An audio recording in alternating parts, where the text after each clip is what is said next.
भाव होता है अपने भविष्य, अपने फ्यूचर के बारे में जानना।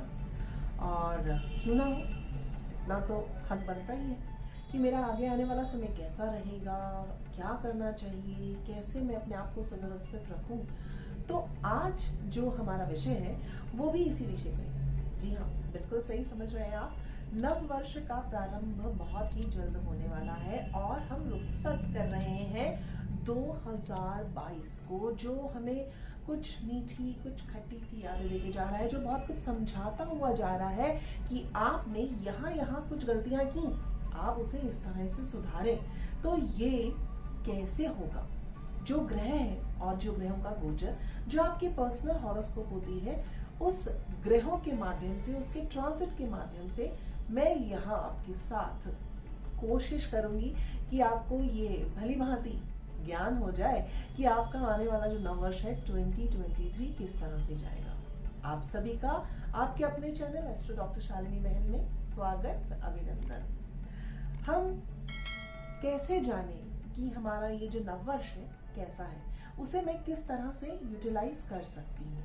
तो इसके लिए मैंने क्या किया, एक इन जर्नल हॉरोस्कोप बनाया जो रात के 12 बजे से वेस्टर्न टाइम के अकॉर्डिंगली 1 जनवरी 2023 का है। उसमें कालपुरुष के अकॉर्डिंगली क्या आपकी जो हॉरोस्कोप है, ग्रह कहाँ पर बैठे हैं, वो देखा गया। जैसे ही उसका आंकलन करना आरंभ किया तो ये देखा कि अरे इस साल तो बड़ा हेर फेर है। क्यों? क्योंकि जो ग्रह हैं वो बहुत जल्दी ही अपना साइन यानी कि राशि बदल रहे हैं। सबसे पहले अगर बात करूंगी तो हमारे न्यायाधीश शनि देव, वो अपनी जो ट्रांजिट है 17 जनवरी 2023 में अपनी ही मकर यानी कि कैप्रिकॉर्न साइन से जा रहे हैं, अपनी ही मूल त्रिकोण राशि कुंभ में। वहीं दूसरी ओर अप्रैल में जो देवगुरु बृहस्पति है वो राशि ट्रांजिट अपना चेंज कर रहे हैं और पाइसेस यानी मीन से वो प्रस्थान करेंगे एरीज साइन की ओर। और वहीं अक्टूबर ऑफ दिस 2023 में ही जो राहु अभी इस समय मेष राशि में है, वो ट्रांजिट के दौरान वक्री होते हुए वो कहाँ चले जाएंगे? मीन राशि में। सो बहुत सा हेर फेर है और अच्छी बात है। बहुत से ऐसे मकाम होंगे जो हम शायद पहले 3 महीनों में हासिल ना कर पाए, वो बाद में कर लें या फिर उसके बाद। तो ओवरऑल ये कहा जाए कि ये आने वाला साल आप सभी के लिए, मेष राशि से लेकर मीन राशि तक के सभी जातकों के लिए बहुत अच्छा है। बहुत कुछ संजो के आया है और जो भी आपने पिछले कुछ सालों में एक्सपीरियंस किए हैं उनको फ्रूटिफाई करने का समय अब आ गया है। तो देखते हैं कि हम अपनी मकसद को, अपनी मंजिल को इस जिंदगी में 2023 में किस तरह से खूबसूरत अंदाज से हम स्टार्ट करते हैं। तो जानते हैं सबसे पहले मेष राशि। मेष राशि की अगर हम प्रेडिक्शन करें तो जिन भी व्यक्तियों का जो चंद्रमा है वो मेष राशि में है, चाहे वो अश्विनी में है, भरणी में है या कृतिका के फर्स्ट हाफ उनका कॉन्स्टेलेशन यानी कि नक्षत्र है, बट यूनानिमसली जो हम ये प्रेडिक्शन दे रहे हैं वो किसी की भी हॉरोस्कोप में कम या ज्यादा हो सकती है, because it varies from their dasha and apart from the dasha जो उनका अपना हॉरोस्कोप में जैसे जैसे उनके ग्रह बैठे हैं, दृष्टिगोचर कर रहे हैं, उसके अनुसार उनके हेर फेर हो सकते हैं, बट यूनानिमसली ये प्रेडिक्शन खरी उतरती है। अब देखा कि काफी बदलाव आ रहा है, तो काफी बदलाव कुछ अच्छा लगता है कुछ बुरा। मेहनत करनी है ये तो पक्का है, परंतु किस तरह से, किस डायरेक्शन में, उसका परिणाम क्या होगा। तो पहले से लेकर 12 राशियों के विषय में मैं आज आपको आपके नव वर्ष की खूब सारी बधाई देते हुए कि नव वर्ष आपके लिए खूब जोश भरा हो, आपको कामयाबी मिले, सभी मकसद आपके एम्स फ्रूटिफाई हो, जो रिश्ते बिखर गए थे आप उनको फिर से संजोए, फिर आगे जाए, जो सपने अधूरे रह गए थे वो सारे आपके साकार हो। ये मेरी मतलब दिल से आप सभी को विशेष है। बात करते हैं सबसे पहले मेष राशि की। मेष राशि में इस समय अगर देखें जो कुंडली बनाई गई है वहां पर राहु और चंद्रमा विराजमान है, ठीक है। राहु और चंद्रमा जैसे विराजमान है, इसका मतलब कि जो माइंड है उसमें उथल पुथल है। ख्याल आपके रात से ही, अभी कुछ दिन से ही बनने शुरू हो जाएंगे। मैं ये करूँगा, मैं ऐसे करूँगा, आप प्लान्स बनाएंगे, आप न्यू ईयर रेजोल्यूशंस बनाएंगे। बट बेहतर है बनाएं, लेकिन थोड़े से सोच समझ के बनाइएगा, क्योंकि रेजोल्यूशन एक दिन में ना बनते हैं और ना ही फ्रूटिफाई होते हैं, उनके लिए बहुत ज़्यादा मेहनत करनी पड़ती है। तो आप जो भी सोच रहे हैं मेष राशि वाले, वो इस वर्ष क्या करें कि हर एक बनाए हुए कार्य को और अपने बनाए हुए डिसीजंस को, आइडियाज को रीचेक करें। बिकॉज 17 जनवरी से जैसे कहा कि जो शनि है वो अपनी मूल त्रिकोण राशि से आकर आपको ही देखेगा, अपनी तृतीय दृष्टि से देखेगा, यानी कि यहाँ आपका पराक्रम बढ़ाएगा, यानी कि आपके विचारों को और ज्यादा प्रबल बनाने की कोशिश करेगा। जहां राहु पहले से ही विराजमान है, शनि और Rahu they are on your Aries sign, तो घबराना नहीं है। विचारों को फिर से, मैं तो कहूंगी 2-3 बार से भी ज्यादा अच्छे से आपको उनको सोचना है। कोई भी चीज़ अगर फ्रूटिफाई करनी है, चाहे वो बिजनेस का प्रपोजल है, पढ़ने का है, अब्रॉड जाने का है, आप बड़ों से सलाह लेकर ही करेंगे, तभी सफलता होगी। क्योंकि इस समय आपको अपनी जो एनर्जीज है ना, उनका यूटिलाइजेशन बहुत अच्छे से करना है, आपको उन्हें वेस्ट नहीं करना। क्यों? क्योंकि शनि जो है अपनी नीचत्व राशि को देखिएगा, मेष साइन जो है वो उसकी नीच की राशि है, तो भ्रमित होने की जो चांसेस हैं थोड़े से ज़्यादा हैं। और मेंटली फिजिकली अगर बोला जाए तो स्ट्रेंथन होने की इस बार काफ़ी ज़्यादा ज़रूरत है। और अगर आप इस साल के फर्स्ट हाफ पड़ाव में ही इस बात को गांठ बांध लेते हैं, तो सेकेंड हाफ ऑनवर्ड्स का जो समय है आपके लिए बहुत ही अच्छा सिद्ध होगा। अब पैसों की बात करें तो जो सेकेंड साइन है वहाँ पर 2 नंबर राशि में इस समय की कुंडली के अनुसार मार्स जो है वो रेट्रो है, यानी कि वक्री ग्रह वैसे ही क्या करता है, थोड़ा सा ज़्यादा मेहनत कराता है जिस भी भाव में वो बैठता है।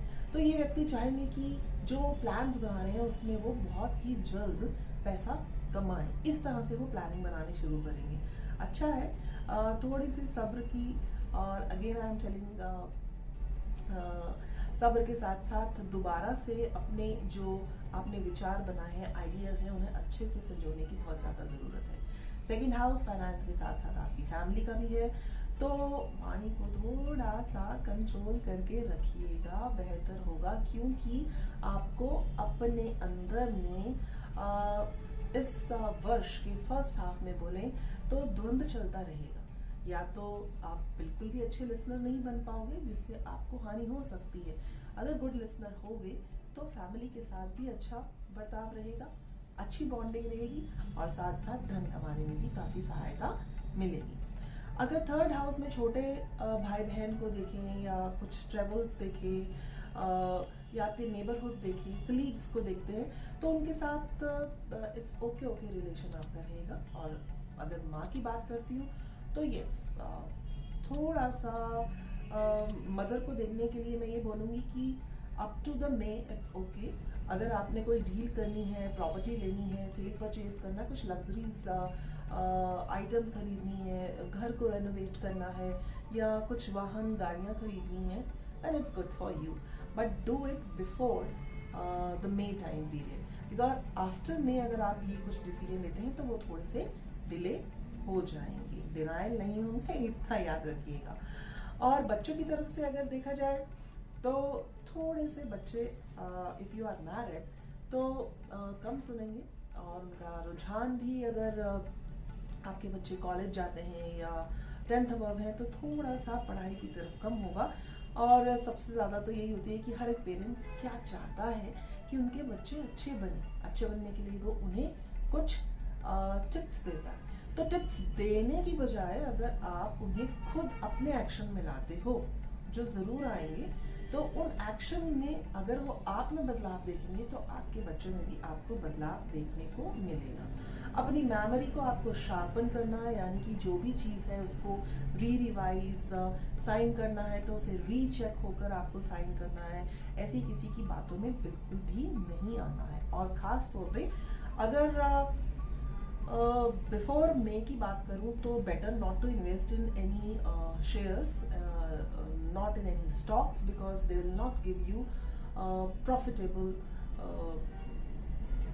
कुछ भी प्रॉफिटेबिलिटी जो मार्जिन है वो कंपैरेटिवली कम रहेगा, यानी कि profit and gains they are less in the share market and stock field. इसके साथ साथ आप इसमें अक्टूबर ऑनवर्ड्स, सितंबर ऑनवर्ड्स ही आप जब तक इतना प्लान कर चुके होंगे तब अपनी इन्वेस्टमेंट को आरंभ करना शुरू करें। और फिर देखिएगा कि साल के अंत तक जो आपने फर्स्ट हाफ में भी सोचा होगा, चाहे वो फाइनेंस से रिलेटेड है, घर से रिलेटेड है, बच्चे से रिलेटेड है, अपनी फैमिली, अपने रिलेशनशिप से रिलेटेड है, उसमें आपको पॉजिटिव रिजल्ट्स आने दिखाई दे जाएंगे।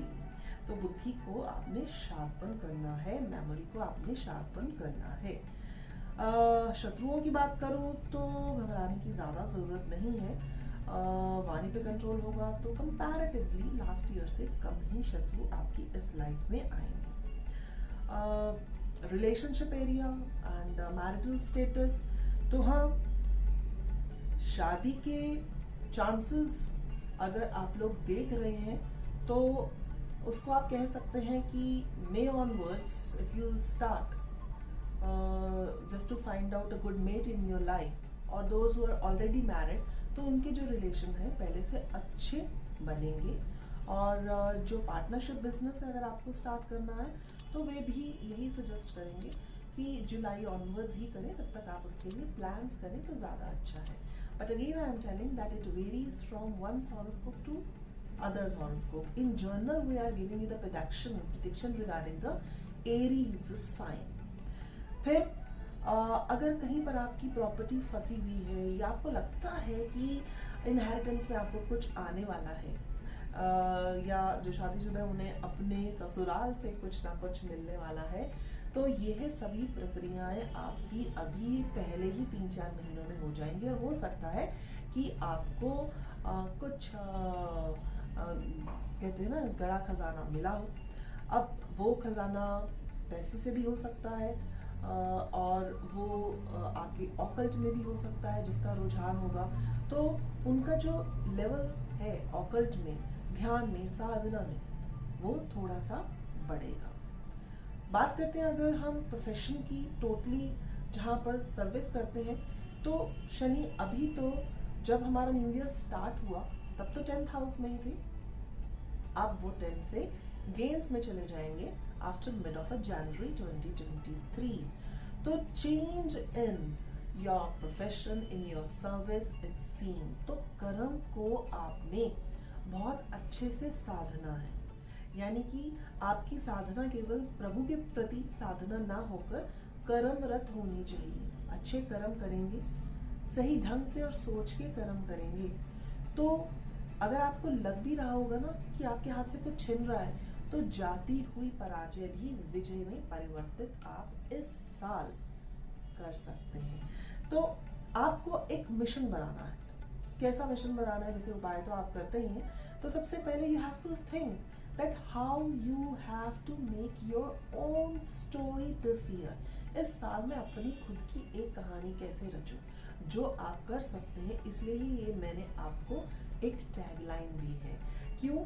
भले ही आपके एक्शंस थोड़े से डिले हो जाएं, आप फिर से उसमें फॉल्ट्स खुद ढूंढिए, शार्पन करिए अपनी मेमोरी। डर, भय, फोबियास जो इस साल के बीच के कुछ महीनों में आएंगे, सपोजिटली से मार्च, अप्रैल, मई एंड जून, उसे आपको उभरना है।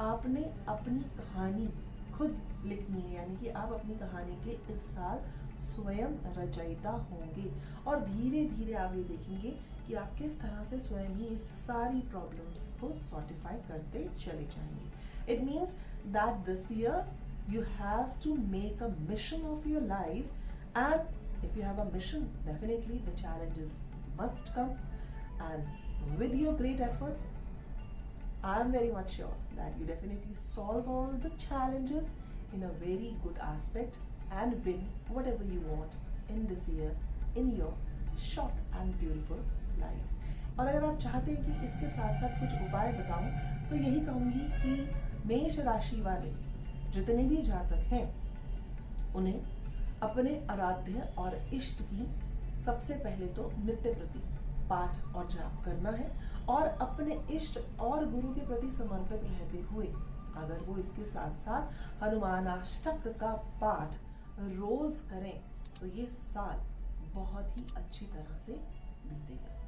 सबको ढेर सारी शुभकामनाएं आगे आने वाले वर्ष के लिए। आपके लिए नव वर्ष मंगलमय हो। इसी के साथ अपनी वाणी को विश्राम देती हूँ। जल्द मिलूंगी अपनी नई वीडियो के साथ। मुझे अंत तक सुनने के लिए आप सभी का आभार, धन्यवाद, प्रणाम।